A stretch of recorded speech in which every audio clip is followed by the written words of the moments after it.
Welcome to the Knife Junkie Podcast, your weekly dose of knife news and information about knives and knife collecting.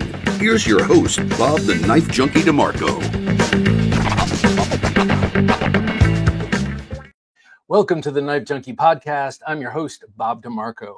On this edition of the show, I'm speaking with ABS Master Bladesmith Aaron Wilburn of Wilburn Forge.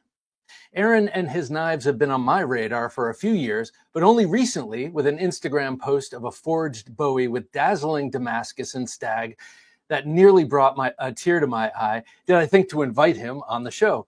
He's not only mastered making Damascus steel and forging Bowies and hunting knives, he makes what look to be incredible slip joint knives and culinary knives that any professional or self-professed chef would be proud to own. As a matter of fact, I came across a couple-year-old Christmas posting from none other than Joe Rogan on Instagram, featuring, of course, some delicious-looking elk steak posed with a beautiful Wilburn Forge knife. We'll meet Aaron and discover how he became the forging phenom he is. But first, be sure to like, comment, subscribe, and hit that notification bell. And of course, download the show to your favorite podcast app. That way you can listen on the go. If you'd like to help support the show, you can share it with a like-minded individual or go and check us out on Patreon. Quickest way to do that is to scan the QR code on your screen or head on over to thenifejunkie.com/Patreon. Again, that's thenifejunkie.com/Patreon. Adventure Delivered. Your monthly subscription for hand-picked outdoor, survival, EDC, and other cool gear from our expert team of outdoor professionals. thenifejunkie.com/battlebox. Aaron, welcome to the show, sir. Well, thank you. Thanks for having me. It is a pleasure. And like I said up front in my intro, you've been on my radar for a while because I am just a sucker for Bowie knives. And you always are posting, it seems, some sort of exquisite Bowie knife or other. But recently that one with stag, it was, I don't know, about 2 or 3 weeks ago that you were showing off. It just rang my bell like none other. So tell me, how did you get into forging knives? Well, thank you for the compliment of my knives. I mean, that's what art should do for somebody. It should move you emotionally, you know. It all started for me about 2003. I had a different business. Got rained out. I was at a Barnes and Noble, and I was looking at a knife magazine, and Cliff Parker had a little advertisement in there about his knives, and he was about 5 miles away. And I went to his shop. He invited me over, and when I saw what he was making, the Damascus he was making, I was hooked. I thought, man, I could do this. I was looking for something that I could do at home that would be kind of like a hobby for my son and I. And when I went to his shop and I seen what he was able to do in really a relatively small shop, I thought, you know what, I was bit by the Damascus bug, and it's something you can't get rid of. So you can only satisfy. It's funny, like how many ideas have come to people rained out in Barnes and Noble. I used to live in New York City, and it was the same thing. You'd run in there, go to the magazine section. For me, I always went to the knife section. But Cliff Parker, you mentioned Cliff Parker. Who is? Cliff he's just a gentleman folder maker. He's real good friends with Don Hansen. Don's an ABS Mastersmith.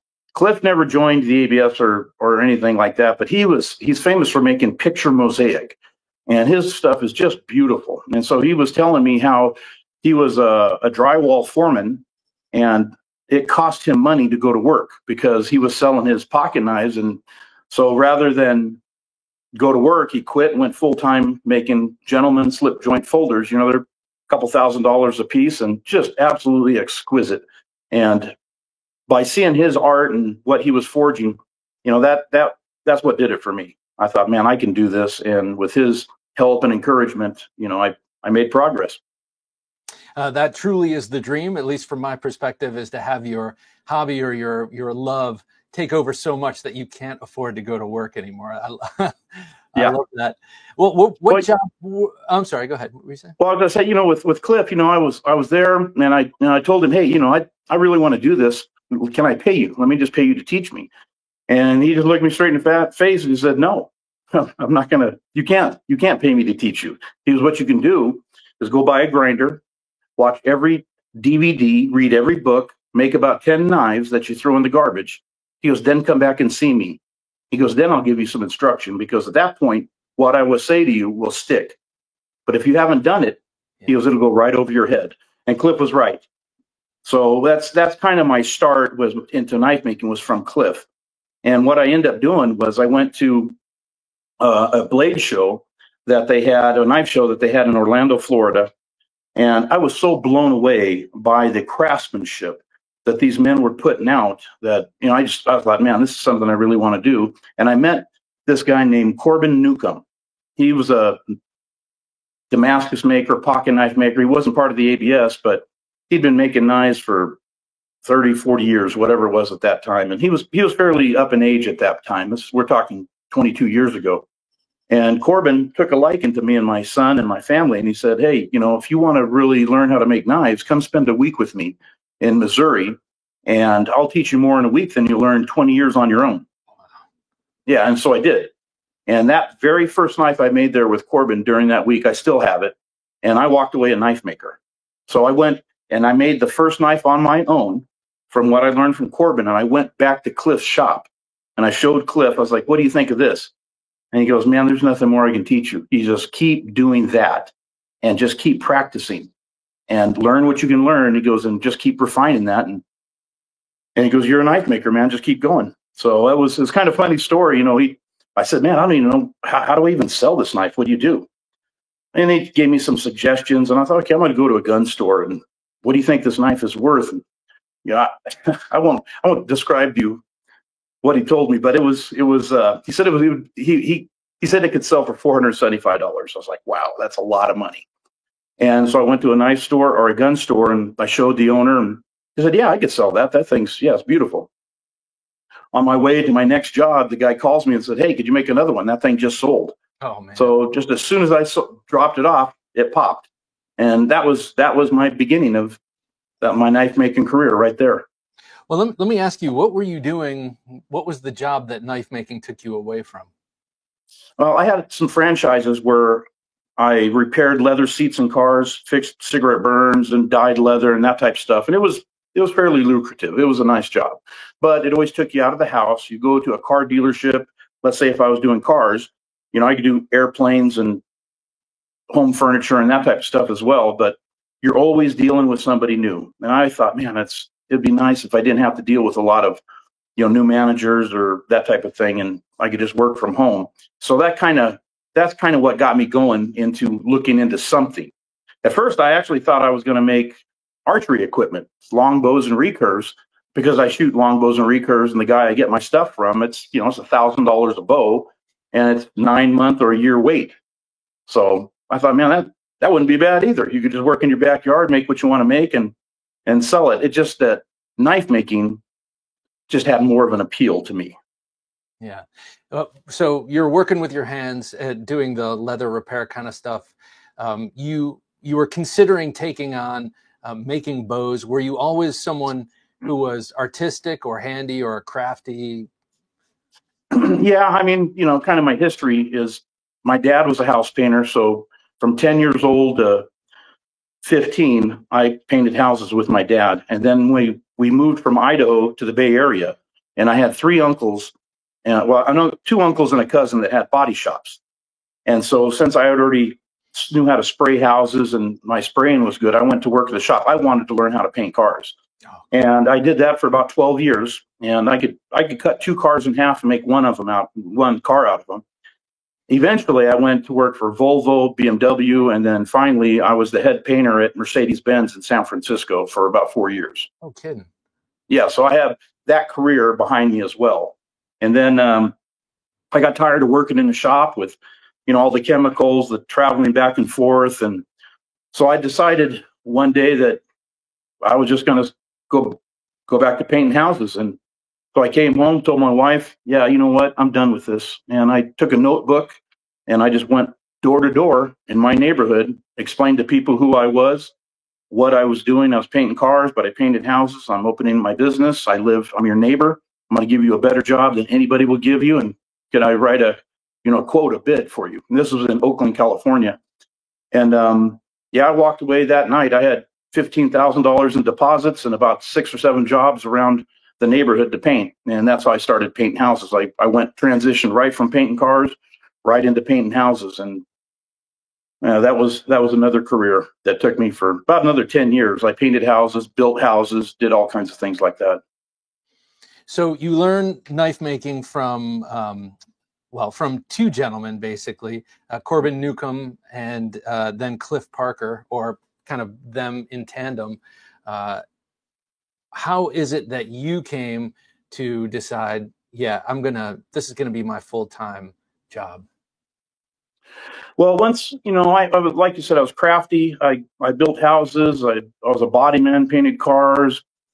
My paint business, I had 24 employees. That'll kill you.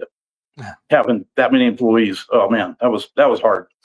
But at a certain point, I thought, I just want to get better at this, because I seen guys that what they put out, and their stuff was amazing. And I'm a beginner, so how do you get better? Well, I started calling around different people and different knife makers, and I was introduced to the ABS, so I joined. And they were putting on a hammer-in, and by this time I had already moved back to California, and they were having a West Coast hammer-in that was being put on by Mike Venino down in Visalia, California. And that is such a wealth of knowledge. If somebody is interested in knife making and you are going, those are the places to go, because sometimes there'll be 6 or 7 master smiths teaching there. And the knowledge that they drop, you walk away, it's not very expensive, but the knowledge you walk away with, it might just be one nugget, one thing you're looking for. And it's like the heavens open, light comes down. It's like, oh, that's what I needed. So they are so valuable in being able to rub shoulders, with guys that are, phenomenal knife makers, and being able to, I was making knives. And so talking with them, I was able to just absorb the knowledge that they were able to, share with us at that time. And then plus now I made contacts, and I would pay to go to a master smith shop and learn something, whatever that particular master smith may have been teaching, whether it be a Damascus, making a slip joint folder, or a line locker, or just getting better at whatever I was doing. So any money I ever spent going to somebody's shop, I made 4 or 5 times that, just on what I made while I was there at that shop. So wow. It is well worth anything you spend money on. So I know a lot of learning anything, any art form or any craft or anything takes reps, lots and lots of reps. And then it's that on top of, hopefully you have some talent for that thing, a natural, ability with it. And those two, hard work plus talent is, man, if you can do that, that's the way to go. Do you think that you had a natural, sort of innate talent for knife making? It's I would consider myself a craftsman.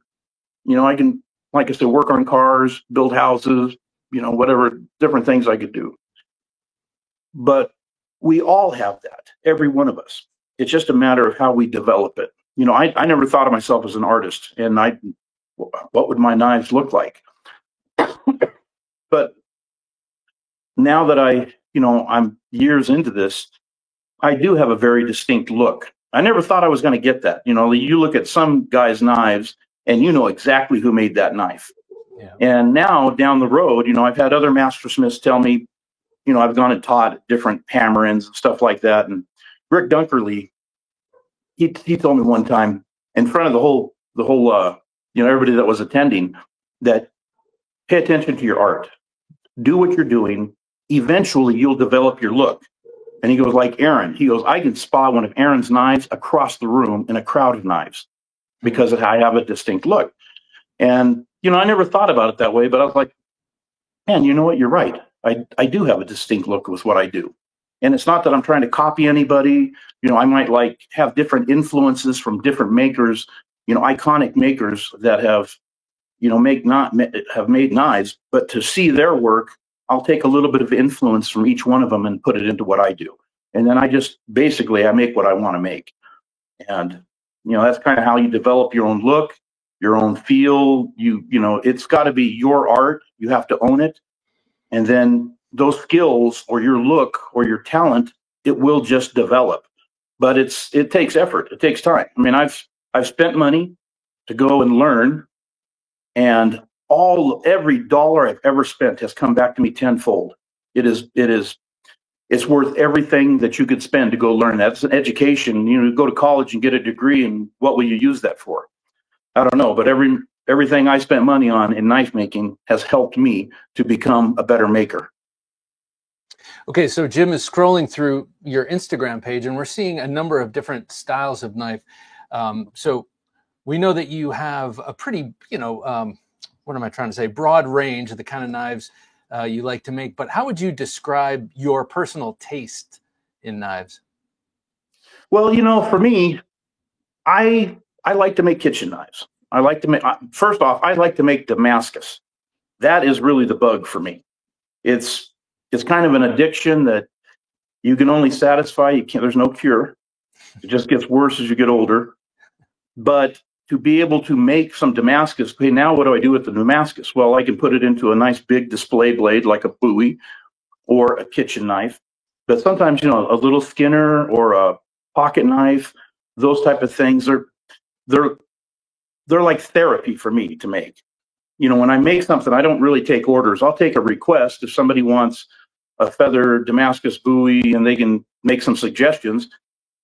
I'll make it. If you like it, buy it. If you don't worry. The next person will. And I just have to have full artistic license with whatever I'm doing.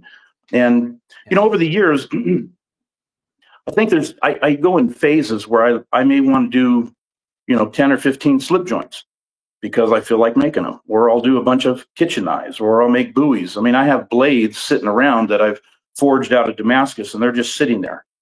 So they're like the blade that caught your attention. I probably made that blade 4 years ago. And it was just sitting in my toolbox, and I was like, "Oh man, I forgot about this one." I pulled it out. I'm gonna make the handle on this, and that's why I put the stag together with that handle, and there it is, because I just satisfied an itch that I had to make it. So that's kind of. I mean, it sounds like, yeah, I guess I am artistic. I don't. Yeah. I can't have anybody tell me what to do. I just let me do it. You know. It also sounds like the approach that a painter or sculptor takes. Mm-hmm. You know, they have their personal body of work, and you know, if the gallery likes it or if the public likes it, that's great. But if not, you're still going to be doing what you're doing. Yeah. But what is it about the process of making Damascus, which we're all somewhat familiar with from watching the show and all that? What is it about that process that is so addictive to you?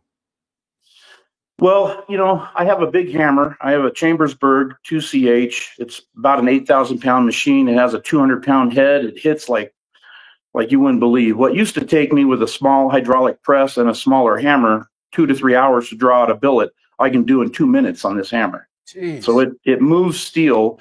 So rather than spending a lot of energy just moving a bar of steel, forging it out, I'm able to accomplish those things quicker. So my energy is spent now in thinking about and remanipulating the steel so that I can make the pattern I want. I think what really gets it for me is, you know, there's what we'll call simple patterns, like maybe a raindrop or twist or ladder. Those are, or just random. You know, those to be able to accomplish forge welding, that is an accomplishment for most people.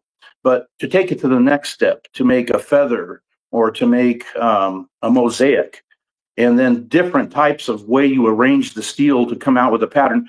For me, I like that, because then you can think ahead of time, maybe 6 or 7 or 8 forge welding sessions, what that end pattern will look like.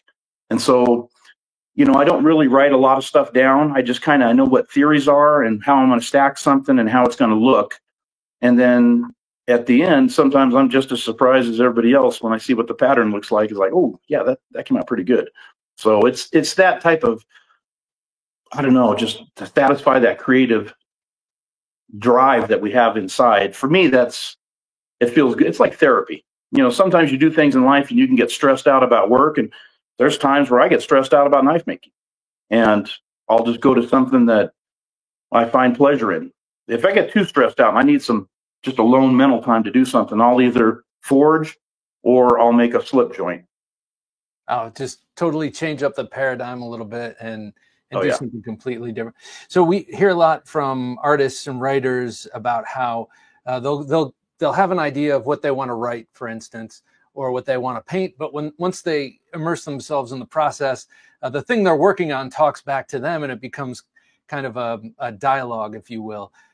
Would you say that that's kind of something that happens with you when making a Damascus blade? Oh yeah, absolutely.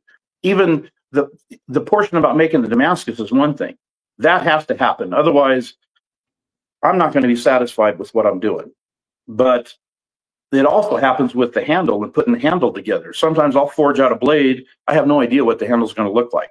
That blade will dictate to me with my materials I have laying around what I'm going to do for that handle. Whether it's going to be a stag handle, a hidden tang, or it's going to be a frame handle. Then the blade will tell me what I'm going to do. And I'll draw out the blade, and I'll put different types of handles that I want to put on there. And on my sketchboard, and then I just build from there. So it has to connect with me. The style of handle, I may have several different types of ivory out there, maybe some mammoth, some ancient walrus or something. And if it doesn't speak to me, then maybe I'll use wood. But more than likely, it's probably going to be either stag or ivory for the handle. Okay, I want to ask you about the ABS a little bit, but before we do, show us that blade you showed me, the unmounted blade that you showed before we started rolling here. Tell us about this. Well, this is just a pattern of mosaic that, in fact, I have a few videos on YouTube on how I do this pattern. But yeah, so the blade will be this.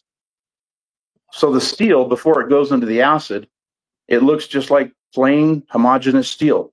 But when that acid eats it and it reveals the pattern, yeah, there's the payoff. Boy, we see what that looks like. And yeah, it's just satisfying when I make something like that. So it's, this particular pattern was just an experiment of what I wanted to try. And there's different variations of how you work mosaic. You can have a boulder pattern, or 4-way it, 9-way it. There's different ways of forging it, and you're going to have a more complex pattern. And so it just depends on what you want to do. I like boulder patterns myself, because as I get older, my eyesight's not as good, and a real tight pattern that you can't, you need glasses or magnifying glass to see, is not as enjoyable to me as something that came out kind of cool and bold and big. So that kind of dictates how I see things or what I want to do. I know that Bill Moran, one of the guys who started the ABS, I'm pretty sure it was he who sort of like reintroduced Damascus on a broader scale. Do you think that to be, in your opinion, to really fully be a forger, to really fully be a knife maker in the forge, that is, you have to do Damascus? No, not at all. To be honest with you, some of the best satisfying work I do is just taking a round bar, a 52-100, and forging it out into a skinner, a brute de forge, a bowie, just forging skills. It doesn't have to be that you're manipulating and refolding and squaring and twisting Damascus. That's kind of its own animal, so to speak. Okay. But when and then again, it also comes, because when you forge a 52-100 or whatever steel somebody might want to use, just plain steel, we'll call it plain steel. The forging skills that you put into it to forge a blade to shape, there's a lot of satisfaction in being able to manipulate the steel and keep working it. Take your time and forge it the way you want it to look. Because a lot of times my blades, there's very little profiling that needs to be done with them. Just clean up the edges, and there's the blade is done. You mean in terms of the grinder? Is that what you mean? Yeah. So I don't grind my blades to shape. Some of them. It depends on the pattern. So if I'm going to be forging a specific type of pattern, there may be a little more grinding for that particular pattern, because I don't want to distort the pattern. Okay. So that all, that's, we could talk an hour just about that. But to forge something to shape, yeah, just plain steel, that's really knife making. is forging that blade to shape, thermal cycling it, getting everything just the way you want it with the hammer and an anvil, rather than grinding it out close and then, or forging out close and then grinding a blade out of a chunk of steel. Yeah. To me, it's a lot more satisfaction in forging it to shape, the profile, the thickness, the distal taper, everything about it. And and that all depends on the style too, because if you're going to surface grind everything off it and make it a clean blade, pull sand scratches and all that stuff, I don't particularly do that. I like to have some forging scale, or like we call it the brute to forge look on there, that you knew that blade was forged. Yeah. That, to me, that's very satisfying, even with plain steel. I saw a forging competition at a knife show, and it was between four smiths, and one guy was kind of clearly behind. I think he was having trouble with his billet or something. But I remember he pulled out an angle grinder to kind of cut the tip in, and people gasped. It was awesome. It was like, oh my God, what is he doing? And that, I mean, to me, that really hammered home, no pun intended, what it really means to forge a blade. You're not just heating up the metal and getting it approximate, or you're not just cutting up two different kinds of steel, stacking them and forge welding it together. You're really, when you're forging a blade, you're doing what you said. You're using the hammer and the anvil to get almost all the way there. Yeah, I mean, there are times where everybody makes mistakes. I do too. You might get a cold shut at the tip or something like that, and you're fighting it. It's easy just to go to the grinder and grind everything in. It's a little more difficult to take a little more time and forge it so that you don't have the cold shuts. You can forge the tip all the way down to a perfect point. It just takes a little more practice and not be in a rush. I think that's probably one of the biggest things I had to teach myself early on is don't rush it. I don't have a big forge and stick 4 or 5 blades in there, or 3 blades at a time. I work on 1 blade at a time. Yeah. That way I don't burn up steel. I'm focused on my 1 blade. I spend the time to forge it the way I like it. And I satisfy myself, because that's ultimately, before any customer ever sees that blade or anything like that, I know that I put everything I could into that blade. Now, do you take the knife all the way to the finish line, including the guard and the handle and everything, before you start a new project? Oh, no. Okay. I have 15 or 20 really nice Damascus blades like this one sitting around, because I like forging and making the blades, and it just depends on what moves me. If I'm going to have, right now right next to my grinder, I have probably 4 or 5 integral 52-100 little skinners that I forged out and heat treated, and they're ready to finish grinding and put together, similar to this one. So we can see that. Beautiful. Yeah, so that's just out of a 3/4 inch round bar. I forge it out. I differentially heat treat it, so the back is softer, the edge is harder, and then I'll attach a handle to it. And I probably have, at least 4 or 5 of these blades sitting right next to my grinder, ready to go. So when I get an urge to finish out a blade like that, then I'll grab it and finish it and grind it. But just having finished blades sitting around, I don't do just one project all the way start to finish. I'll do 2 or 3, or I'll work on different phases, because to be honest with you, I'll get bored. If I'm just sitting there working on one knife all the time, it gets a little bit boring. Now, that's kind of what happened when I started doing slip joint folders. Is I posted the first one that I did of about 2010 or 11, and I got 20 orders for slip joints, and I was like, man, I don't think so. I just wrote everybody and was like, look, I'll make them, and when I post them, be quick to buy them, or that's how they're going to become available, because I don't want to be shoehorned into, now I have to make 20 or 30 slip joints, or it's like that Joe Rogan knife that when he cut up the meat, I told him don't post it because I can't take a Joe Rogan bump, and sure enough, he posted on. I gave him that knife. I'm gonna say he got that knife back in April, and then he posted on Christmas Day, so he held on to it for all that time. But I ended up having to make 20 of those things. It was like, gosh, one integral after another, so for me, it takes away kind of the joy of what I'm doing. Now you're if I'm shoehorned into just making a bunch of knives start to finish and, satisfying orders, that's not really what I'm in this for. Well, that's such a great position to have put yourself in, and that's the position that all creative people want to be in, I'm pretty sure. But bring up that last knife and explain what you mean by integral, because a lot of people are folder guys and they have a totally different definition. Well, an integral, it means, so your guard right here, this all came from one piece, and you can, like on Damascus, you can, like on kitchen knives, I'll forge on some bolsters. Okay. And it's still an integral because your guard, your bolsters are forged into the blade.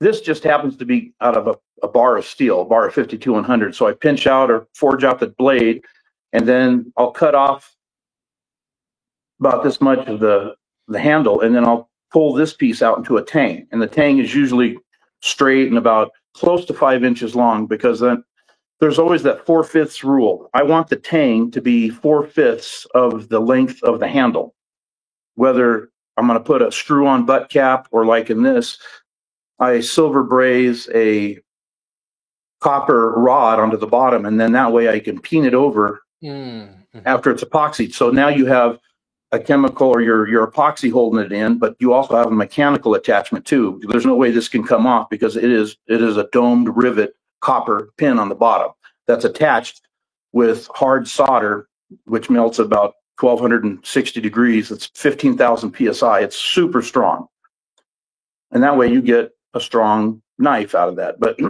yeah, that's what the integral is. It's just going to be this portion. The blade is forged out of it. It's all one piece. And so we see a Hamon line. It's darker towards the edge. That means that it's a little bit softer there, right? Yeah. So what I do, well, this is harder. The darker spot is harder. The lighter stuff on the back is going to be a little bit softer. So what I do is, when I'm ready to heat treat these things, it's already been through high temperature thermal cycling in and out of the forge, especially the last few 4 or 5 times going in and out, because now I'm just tuning up the blade with a hammer. So every time it goes up to critical temperature and then comes down, it'll go through that allotropic phase where you'll see the color change in the steel. That's just refining the grain structure. So it's already gone through the high temperature at that point. Then I put it into my electric oven and I'll anneal it. And it'll sit overnight from 1500 or 1575, whatever it is, to room temperature. Then when I grind the blade and I'm ready to harden the blade, I'll bring it back into my electric oven. I'll bring it up to temperature and I'll pull it out 3 times and let it cool in air. And those very controlled normalizing sessions, it really refines the grain structure so that you get a real fine grain edge to be able to harden it. And that's super important to get the most performance you can get out of your steel or your blade. If you know how like I like 52-100, and I'll get a batch of it, and there's little nuances on how to heat treat it that you get the best performance out of it. So what I'll do is I'll take that blade at that point and I'll harden the whole blade. And then I pull it out and I take a torch and I paint the edge till I get the edge back up to that austenizing temperature, and then I'll quench the blade again. So the whole knife has been hardened, and you can multiple quench the blade. If I don't like the way the Hamon comes out, I'll paint it again and do it again. I'll harden that edge again. But by pulling it out, multiple quenching it completely, the whole blade, and now refining and painting the edge with the torch, and then quenching it again, it has almost like a memory where that hardened edge, you'll see it paint. It'll paint back up and you'll see exactly where you hardened it before. And then when you quench it, and there's different debates on whether it helps it or it doesn't or whatever. I notice the difference in performance. And especially if I cryogenically treat the blade, which I do all my blades, I cryogenically treat. It doesn't give as much performance in a Damascus blade with simple carbon like 1084 or 15N20, but I notice a big difference in 52-100. It's harder to sand, it's harder to finish, but the edge holding ability is, man, it's off the charts. It's really good. So those little things that you do it makes a big difference on the end quality. And for me, that's everything. If form follows function, it has to perform. If it's not going to perform, I'm not going to make it. So there's some different styles, and you can make a blade that looks beautiful, but if that thing can't cut or hold an edge, why? It's funny. It's like the beauty is lost if it can't perform. Sort of like, and I don't mean to be crass with my analogy, but it's kind of like a woman. You could see someone who's really beautiful, and then they start talking. You're like, it can be the same thing with a knife. Yeah. Wow, that is beautiful, but knowing that it can't, it can't perform well. Yeah, it loses its luster. Yeah, it's like putting lipstick on a pig. It's not going to work. Yeah. So you showed me before another Bowie knife in the sheath, completed. Let's take a look at this. Yeah, so I'll put it back in the sheath so it has a nice look. Yeah. So this is, it's a frame handled Turkish twist blade. It's about 11.5 inches long. I actually have a video on YouTube on how I made the blade, and I just finished the handle, and we're going to be putting that out. But so there's the back of the sheath too. So the sheath is, I have it marked. It's just 8 to 10 ounce or 8 to 9 ounce Wickett and Craig leather. It's lined with kangaroo, and then there's alligator over the face. What does the kangaroo do for you? Is that super soft, or?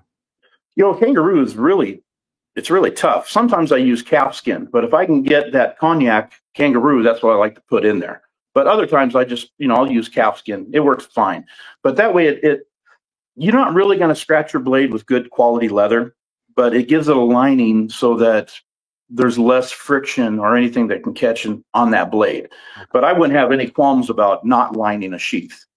Okay. But it just gives it a more finished look if the sheath is lined with a thinner material.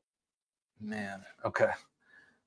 And then the Bowie. I don't know if you can see that Turkish twist. Yeah, that is spectacular. It's amazing. Like right towards the edge, you can see how it turns into stars. It widens out, and that is dazzling. Well, to the guys that taught me how to make Turkish twist, different makers over the years, everybody has their input and how they want to do things, and when you go to make a Turkish twist, you're not making the Damascus to save steel. So this blade here, I think is 14 ounces finished, but it started out as a 10-pound bar of 10-pound bar of steel. Everything else ended up on the shop floor or ground away. So with a Turkish twist, when you have a twisted bar, the inside 1/3 of the steel is where you get those nice the stars, so to speak. Otherwise, it can just look like twisted steel on the outside. So if you're worried about, it's too much steel to lose by grinding it, you're kind of defeating the purpose. I'm not here to save steel. I'm here to make a Turkish twist knife, and the best look is that 1/3 that's on the inside. So you're going to end up losing a lot of steel. So that's a twisted bar. You twist the bar when it's super hot, and then you cut so it. Out of this 10-pound bar of steel, I drew it down into 1-foot pieces. They were about 5/8 thick because I wanted a little bit bigger pattern for this big Bowie. So if I wanted it smaller, I would go probably less than 1/2 inch or just 1/2 inch and less, and then twist it tight. And then you can have a real nice tight pattern. But because I'm getting older and I like a little bit more bolder look, it shows up beautifully in this blade. And what you do is you have one blade or one piece you're going to twist left, the next piece you're going to twist right. And when they come together, they make like a chevron with the twist pattern. So this has 5 bars in it. 3 are left, 3 are right. And that gives you that chevron in the twists. Then when you surface grind it, it just has a better look rather than them following the same direction. They're going against each other, and it just has a beautiful look that way. Let's hold that back up if you could, and let's take a look at the guard and the handle. Yeah, so that's just plain. It's just twisted Damascus for the spacer and the guard. I don't know if you can see the top or not. Yeah. Can we see the bottom here? So it cuts in on the top. It looks like plain lines, but there's different pattern on the bottom. And then, of course, the guard or the spacer is twisted, and so is the frame. So a lot of people might look at that, like I did before you mentioned frame, and think it's a full tang knife. What's the difference? Well, the frame handle, yeah. So the tang on that knife looks like this. Okay. And then what I do is I take a twisted Damascus bar, I'll twist it, bend it around, and then flatten it. And then I get it wide enough so that I can put my pattern over there. And remember, the pattern on a twisted bar is in the middle. So if I can get the outline of my frame to fit in the middle of that twist, then I'll cut the outside off. And now I have good twisted pattern for the edge. And that's what gives you those nice little stars. And then so the handle itself, the handle scales fit on the frame, and then that whole thing slips on the tang, and then you put some. Yeah, so what I'll do is that frame will fit around here. I'll mark out this line, cut the frame so the frame fits all the way up perfectly onto this. There's hardly any room, but just enough.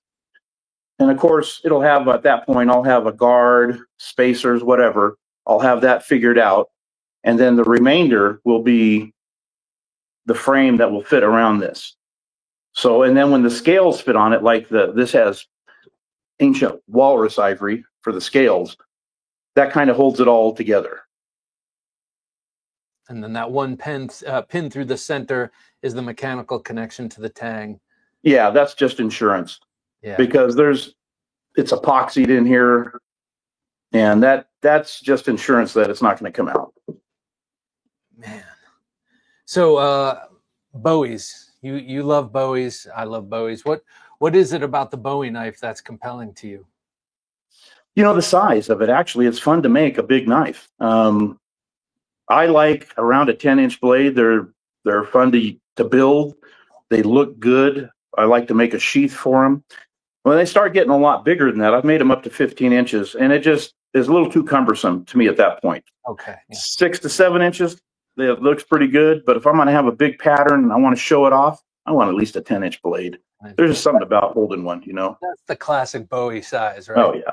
Perfect. Yeah. So you are an ABS mastersmith. Master bladesmith? What does that mean? Well, you know, when I joined and I started going to these hammer-ins and I was talking to these other mastersmiths, I thought, you know, it's almost like the unattainable. I'm not going to be able to get to that level because their knives were just outstanding. And so I thought, well, I'll keep trying. And in time, as my knives got a little better, then I got encouragement from different mastersmiths like, wow, man, your stuff's looking good. You should try to be a journeyman. So the whole process, you know, it's kind of it's a commitment. You know, some people may say, oh, I don't need to join the ABS. I don't need to be certified and all that. Okay, you don't. You know, the guy that taught me wasn't, you know, Corbin Newcomb, you know, Cliff Parker. They're not part of the ABS, and they make beautiful knives. But there's a certain standard that the ABS puts out that helps you as a maker to refine your quality of work, the craftsmanship, to achieve the level that they're looking for. You walk away a different maker when you follow their instructions on how to become, let's say, a journeyman, what they're looking for. You may have your own particular style and your own look, but when you do what is required of them, of the ABS, to pass your journeyman test, whether it be the performance test is really, that's kind of a kick in the shins as well, because, you know, I was told several times, you forge out your blade, make 3 or 4 of them to where you get to where you can break, you know, the last 2, and then now you have the formula for how you're going to heat treat your knife to pass the chopping, the cutting, the shave hair, and the bend test. Then you have that particular knife. When I went through that process, because there's 4 or 5 blades that I made that are in the garbage. So it's hard as a maker to make something that you're just going to throw away. Yeah. But to be able to accomplish that and then to understand the heat treating involved and what I'm looking for. I want a hard edge. I want a softer back. I don't want it to fold over like an L. I want it to bend like the bow of like a bow, like a long bow or recurve. You want that type of curve in the blade. I don't want it just to fold over Now where you're they put talking it in the about when they vise and put you it, bend it. you're talking I mean, about you when can they do put it in that. the vise and pull it and bend it, right? Yeah, you got to put. Yeah, what it is you'll put usually some type of pole on it, steel pipe or whatever, and then you want to bend it down so that the tang is bent at 90-degree angle to the vise or to the flat part of the blade that's in the vise, and then it'll rebound and recover. You can crack the edge up to a third of the blade, but any self-respecting bladesmith, you want your blade to, when other mastersmiths go to judge your blade, you want them to look at that and say, oh, that's the way it's supposed to look. And that's the comment I got when I showed because you have to now you go to one of these ABS sponsored shows, whether it's going to be in Texas or Atlanta, that's usually the big one. And you're going to submit your knives to a panel of mastersmiths to look at. You want them to look at that and recognize, oh, that guy knows how to heat treat that knife. Yeah. And that's the comment I got from everybody that judged my knives. It's like, that's what we want to see, is that type of bow, not a bend. And a bend will pass. The rules are, if it goes past 90, that bend can stay there. You can have a crack 1/3 the length of the blade in, and it will still pass. But if that's the case, I would have heat treated a blade and got to where I did with mine. So that way I know I have control of how I heat treat a blade. And that's really the purpose of it, is they want to see that you know how to control how to heat treat properly to pass that particular test. Not that you're ever going to make a knife that's going to go through that type of bend or torture again, but you need to know how to do it. Yeah. And that's really how you demonstrate it. And sorry. Oh, go ahead. Well, I was jumping ahead, but I was going to ask if the journeyman test is more about learning how to make a robust, usable, kind of bulletproof blade, and then the master bladesmith test is more about the refinements. Well, they're both about the same, really, as far as because even to be a mastersmith, now I have to do that same performance blade, but it has to be with 320 layers of Damascus. Oh, okay. So you still have to do the performance test. So each one of those blades, a 10-inch blade, and it has to be able to chop through a 2x4 twice, just chopping through it. You have to be able to cut the last 6 inches of a free hanging 1-inch manila rope. And then you have to be able to shave hair with your arm after you do all the cutting, and then put it in a vise and bend it at 90 degrees so that the blade passes. And then the mastersmith will sign a letter. They'll enter it. Okay, you passed the performance test. That particular blade now is good for 6 months to submit your panel of knives that you're going to have judged. So then you have to make 5 knives. And for a journeyman, there's not a specific pattern. You just don't repeat the pattern. You can make a couple different buoys, different handles, camp knife, kitchen knife, 2 skinners, whatever. Just don't submit the same knives. You want to give them something to look at. Yeah. They don't have to be perfect, but boy, they better be pretty close.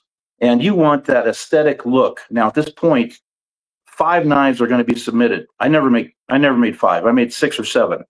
And that way, if something happened to one of them, if there's any problem, you have a replacement knife or a backup knife by the time you get to Atlanta.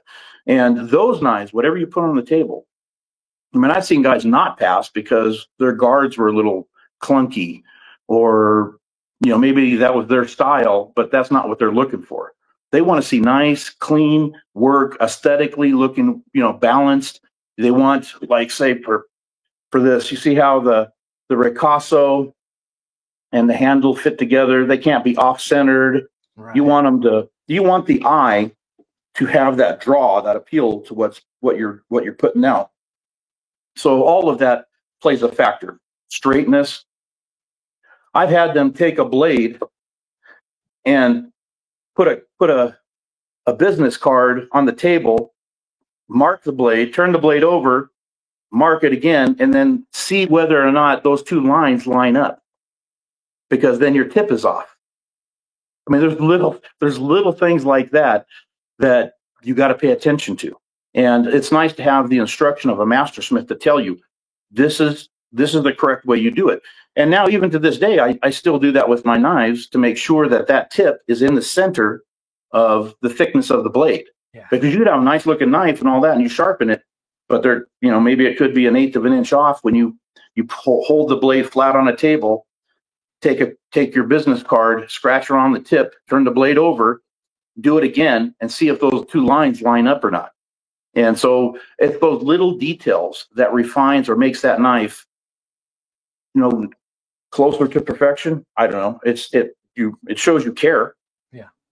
Those details that matter. Some of the hidden details that people will never see or never notice, they matter. So to perform, like say, to do that for an ABS to join and become a journeyman, in any journeyman class that is passed, whether it be, I think they're doing it in Texas. They might do it at the Blade Show West and Atlanta. It used to just only be in Atlanta that you would go into the biggest blade show in the world and you submit your knives there. Usually in any class like that, there's probably 14 or 15 journeymen that will pass and become journeymen. But out of that class of journeymen, there may only be one that goes on to become a mastersmith. And that's kind of my class was 2010. And in my class was David Lish, Michael Quisenberry, myself, and Kyle Royer. So then you have to wait 2 years to become, to submit to become a journey or a mastersmith. And you have to do the performance test with a Damascus blade. But now what you have to submit is going to be, they want a 10-inch Quillian dagger with a fluted handle, wire, you inlay yourself, and all of that. And they say it don't have to be perfect, but let me tell you, I've seen grown men cry because they didn't pass those tests.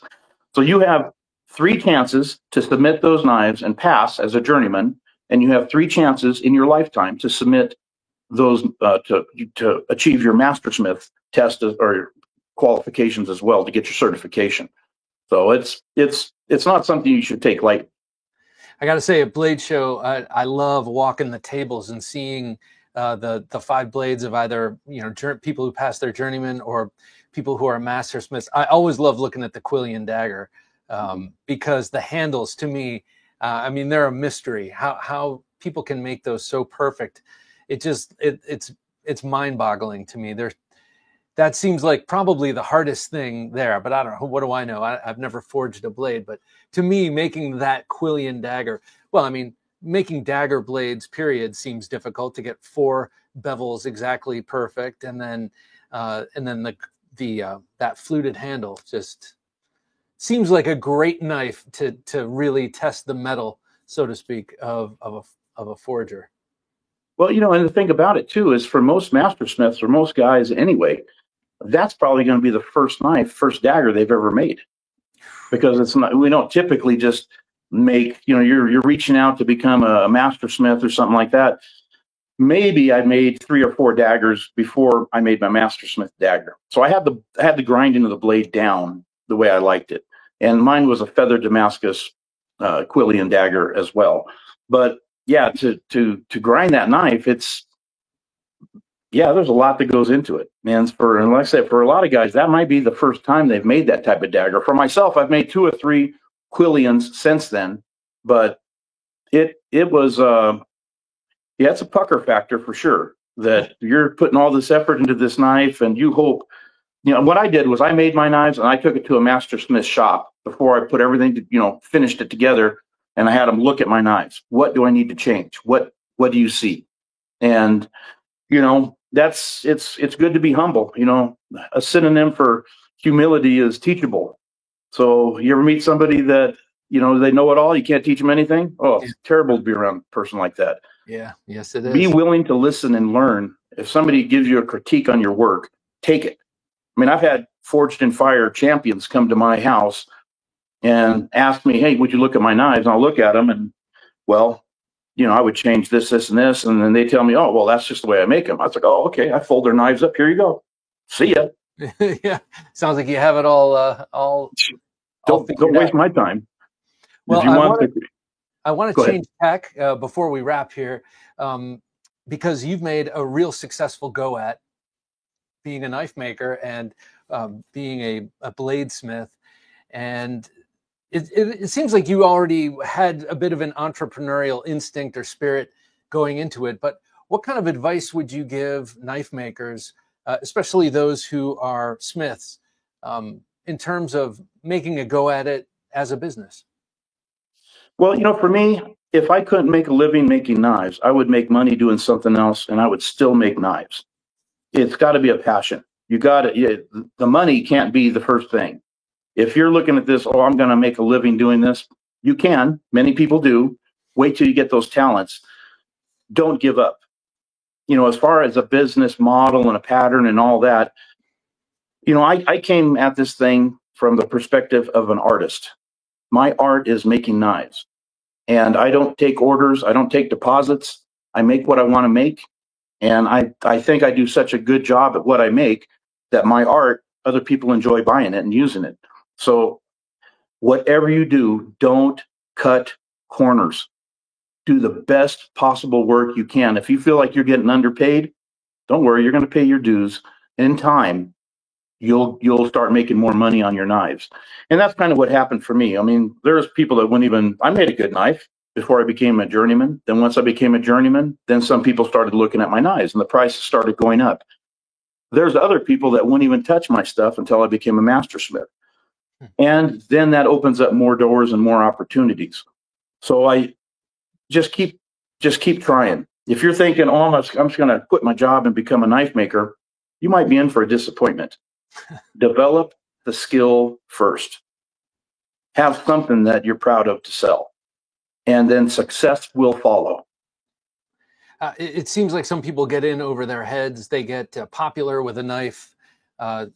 Probably you don't hear about this as much with smiths, but then they start taking orders, and then they realize, I can't fulfill all these orders, and then people get hacked, and they end up going out of business or whatever. I would say that's probably something to avoid, huh? Oh, yeah, absolutely. I mean, even, from a perspective of an artist, if somebody calls me and says, hey, I like this guy the way he does this, and I like this guy the way he does that, and I want you to do this, and I want you to do that, and could you do this? And, after a while, it's like it's like he's a puppeteer, and he's got his hand up my rear trying to have me make a knife the way he wants to be made. Yeah. I don't compromise that way. I make what I want to make. If you enjoy my art, you'll buy it. If you don't worry. Somebody else will. I don't take deposits. I take recommendations. If you want a bowie with feather Damascus, and just give me the parameters and I'll build something like it. If you don't like it, don't buy it. Somebody else will. But because I know I'm going to put everything that I have in my heart and soul into that knife. And typically, I haven't had a customer say, no, I don't want it yet. So do the best you can is what I can say. I love it. I love it. That is truly like the artist's way, and I appreciate it greatly. Aaron, thank you so much for coming on the Knife Junkie podcast. I really appreciate it. I love your work. Before I let you go, can you please hold up that Bowie one last time? The one with the walrus. Look at that thing. My lands. That is gorgeous. Yeah. Thank you. Yeah. Any duelist would be proud to have and wield that. Thanks again for coming on the show. It's been a pleasure. My pleasure, and I hope whoever listens to this, that they have found some type of nugget that they can take with them and further their career in the knife making. It's been my pleasure to share this with you. Thank you. My pleasure.